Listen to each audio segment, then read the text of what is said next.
backstage with the Atlanta Rhythm Section. Rodney is one of the founding members of the Atlanta Rhythm Section. So how do you keep going all these years? What keeps you going on the road like In that? my case, I took a long break. I took a 25, 26-year break. I got out of the music business, went home, raised my family, and the opportunity came for Paul and I to come back with a band, and we both... And there was Viagra, too. We're both sitting around. We're very fortunate they asked us to come back, and we were available. So it's been...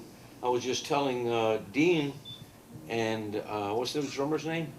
The Reverend Jim. It's been over a year already, Paul. I know. Isn't that wild?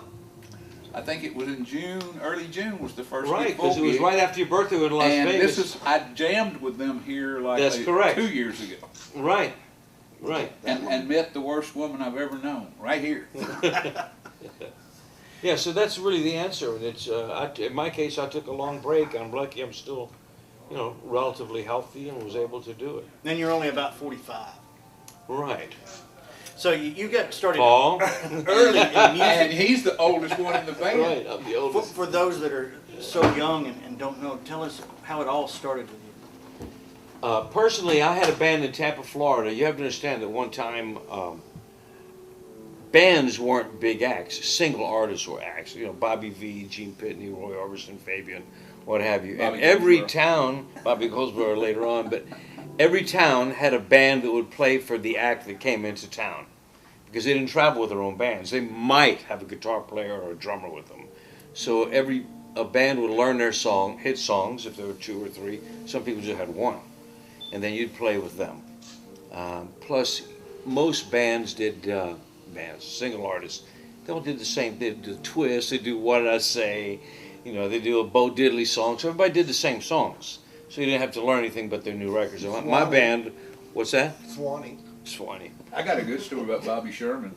He said we didn't have to learn anything because they were screaming so loud that they wouldn't hear a thing. I worked with he'd them say. too. I had the same And thing. he said, Yeah. just make noise, guys. It doesn't matter. And Yeah. the girls are screaming. You couldn't Right. hear anything you did. So that's it. So luckily, one of the people I played with was Roy Orbison, and Roy Orbison liked the way I sang, and he was the first guy that I know of to travel with a band. Where have you been? And Bobby Goldsboro was in that band. So when Bobby left the band, they asked me to take his place. That was the Candyman. And Candyman were the genesis of the Atlanta Rhythm Section. They broke Hey, up. man, I should go. Robert Nix, Dean Daughtry, and I joined Paul, Barry, and J.R. Conn to form the Atlanta Rhythm Section. Which was Buddy Bowie's idea, his whole concept, everything about it. I It said, was White buddies. Jody. And you were, most of when you started, everything was so vinyl. And we look at today, and everything can be stolen or Jody called it. traded. I'm sure he It's a file now. It's not a song anymore. Yeah, but in a sense, it's come back. When you and I were when I was young, people didn't buy albums.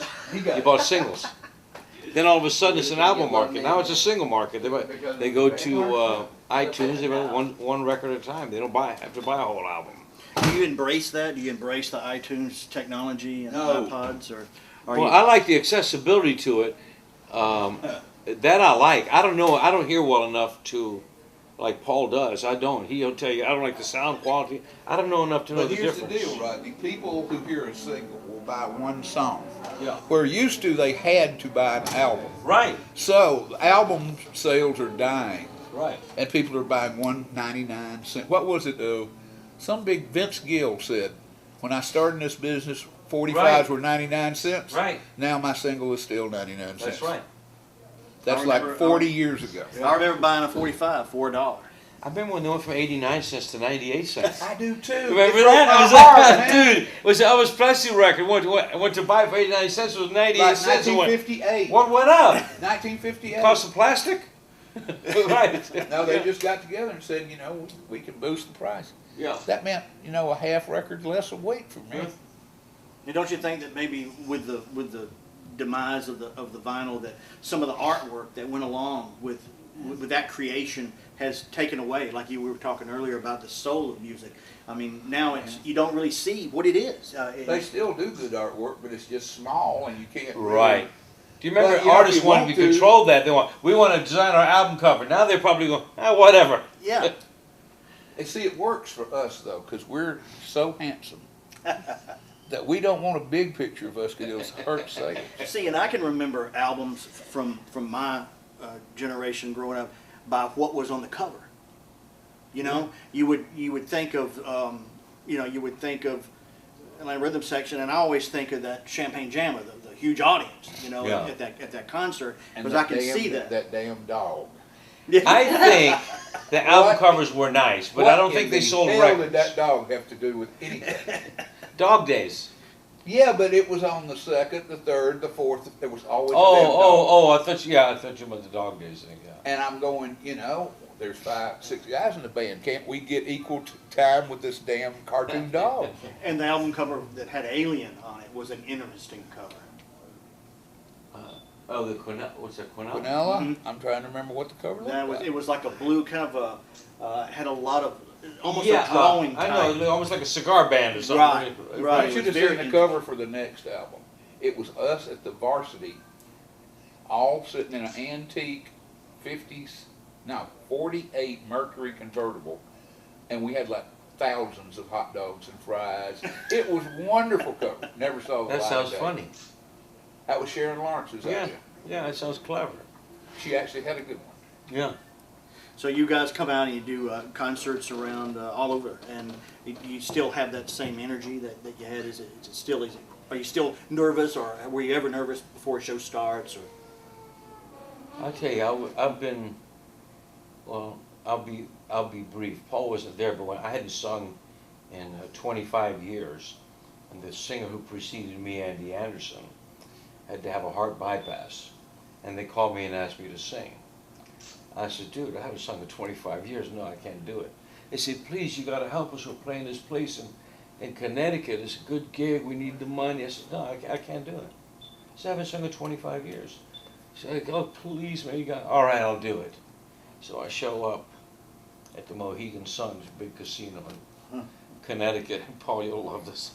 Mind you, I haven't sung a note in 28 years, actually, I think. And I looked out at the audience, and I had to learn all these songs again. I had like 2.5 days to learn all these songs.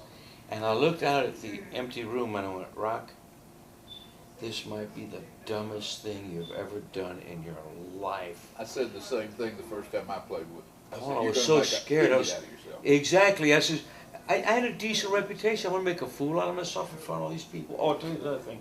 I'd never sung the Ballad of Lois Malone. Well, So I didn't know the words, and I kept wanting wish to we'd sing. never sing it again. And I kept wanting to sing Moses Malone, the basketball player, said Who Lois would care? Malone. So I said, well, the only way I'm going to make it this song is I'm going to write the words down and I'll put them on a piece of paper. So we go to sound check, and I go, all right. And we by the way, we did the first song. It was like I sang yesterday. I'm not saying I was as good. I'm telling you I was as comfortable. And then I looked down for the word for Moses Malone. I couldn't see him. I forgot I need glasses. I looked down to see the words. I had no idea what the hell was down there. I couldn't see But you it. mentioned fright. Now, I'm the one, from day one, I've always had stage fright. I still do. That's why I have me a couple of drinks before I go on. Because I'll just panic. But once I get up there and I've had a drink or two, I feel a God come. Right. I go from totally scared to like I can't do any wrong. The only time Neither I could one think of of being them's nervous reality, was but- when we played in Dothan. For some reason, I felt really invested there. Like I hadn't been in Dothan forever. I used to spend a lot of time in Dothan. This is for Buddy Bowie's charity. There was just a lot of things involved. But once you start, boom, boom, boom, boom, boom. You don't think you don't have time to get nervous. Right. You're doing what you do. Especially now that we go from song to song with no breaks. I'm used to us having 2 minutes between a song where you sit there and go, oh crap, what am I going to do for 2 minutes? You asked about the energy of the band. I'll be honest with you. This is my 4th incarnation. I've been in the band 4 times. This is the best the band's ever been, in my opinion. Agreed. Yeah. For one reason, we like each other a whole lot. And instead of me and our first drummer hating each other's guts, that just doesn't work out. And Keeling's about as nice as you can get. And I'm great. yeah. Well, Once you get past the gay thing. Since you've been playing with me for a year, you're getting there. I'm getting there, yeah. No, I mean, honest to God, we don't play like a bunch of old people. No, I don't think. No. I agree. if we did, I'd quit. Yeah, I think the energy is still there, and then some. Who's old? That's Not me. That's That's Joe Friday calling from L.A. Now, there's a lot of people know what Angel Joe Friday is. But when you were in the writing process of all the hits from all those years, how did that come along? Did you work together, or was it something that you came up to and you're by yourself? Did you have a dream? Buddy Bowie's always been a songwriter. I mean, that's what he is above everything else. You know, he's got a publishing company and he produces records and, you know, but Buddy Bowie's a songwriter. And if you sing for the Atlanta Rhythm Section, and I think to some extent the same way with Dennis Yost, you become Buddy's voice. Buddy can't sing so well, so he wants you to sing a certain way. So whether it's me or Ronnie singing these songs, they sound pretty much alike. I could always hear him singing on Higher from Quinella in the background. I'm going, oh God, please, buddy, don't. What about Shangri-La? Did he sing on that? You Yeah, know, he sang I hated background. that song so much I never listened to it. You hated Shangri-La? I liked it. It was cute. But Higher was like this real Well, rocking thank you. thing. But Thank you, Paul. Higher. And it's just like, oh man, come on.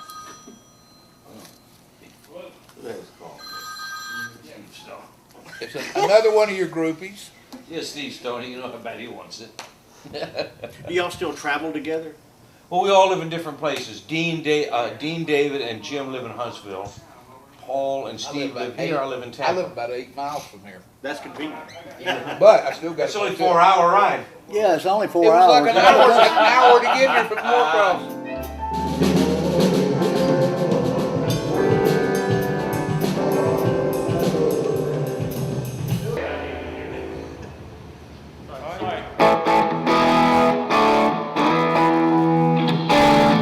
That's beautiful. Do you want a little bit of that in your wedge? That guitar?